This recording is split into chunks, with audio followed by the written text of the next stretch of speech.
இனி one way டிராப்புக்கு Chennai கேப்ல car book பண்ணுங்க. தமிழகம் முழுவதும் குறைந்த வாடகையில் டிராவல் பண்ணுங்க. டிராப்புக்கு மட்டும் பே பண்ணா போதும். டவுன்லோட் தி ஆப் நவ.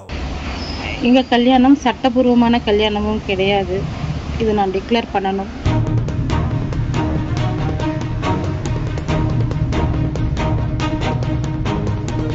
நடிகர் ராஜ்கிரனின் வளர்ப்பு மகள் பிரியாவுக்கும் சின்னத்திரை நடிகர் முனிஸ் ராஜாவுக்கும் கடந்த 2022ஆம் ஆண்டு காதல் திருமணம் நடந்தது. இந்த திருமணத்தை நடிகர் ராஜ்கிரண் ஏற்கவில்லை. பிரியா தன்னுடைய மகளே அல்ல என கூறி தனது முகநூலில் பதிவிட்டிருந்தார். இந்த நிலையில் பிரியா கணவர் முனிஸ் ராஜாவை விட்டு பிரிந்து விட்டதாகவும் தன்னை மன்னிக்கும்படியும் தந்தை ராஜ்கிரண் குறித்து வீடியோ வெளியிட்டிருந்தார்.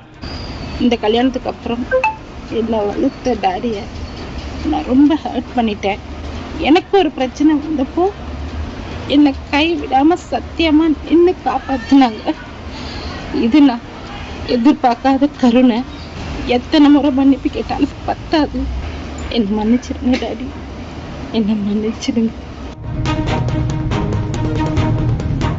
தற்போது பிரியா மிகுந்த மன அழுத்தத்தில் இருப்பதாக தெரிகிறது. தவறான முடிவெடுத்து அவசரப்பட்டு திருமண முடிவு எடுத்து விட்டதாக குழப்பத்தில் இருப்பதாக சொல்லப்படுகிறது. இருவரும் பிரிவதற்கு பண பிரச்சனை காரணமா என்று தெரியவில்லை. ஆனால் முனிஸ் ராஜா முதலிலேயே பணத்துக்காக காதலிக்கவில்லை என்றும் உண்மையாகவே காதலித்ததாகவும் தெரிவித்துள்ளார்.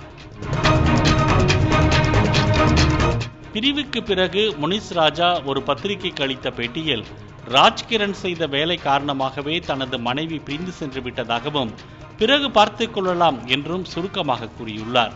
மேலும் அன்பில் தொடங்கி அன்பில் முடிக்கிறேன் என்று தனது வாட்ஸ்அப்பில் ஸ்டேட்டஸும் வைத்துள்ளார் முனிஸ் ராஜா. இனி ஒன் வே டிராப்புக்கு சென்னை கேப்ல கார் புக் பண்ணுங்க. தமிழகம் முழுவதும் குறைந்த வாடகையில் டிராவல் பண்ணுங்க. டிராப்புக்கு மட்டும் பே பண்ணா போதும். டவுன்லோட் தி ஆப் நவ.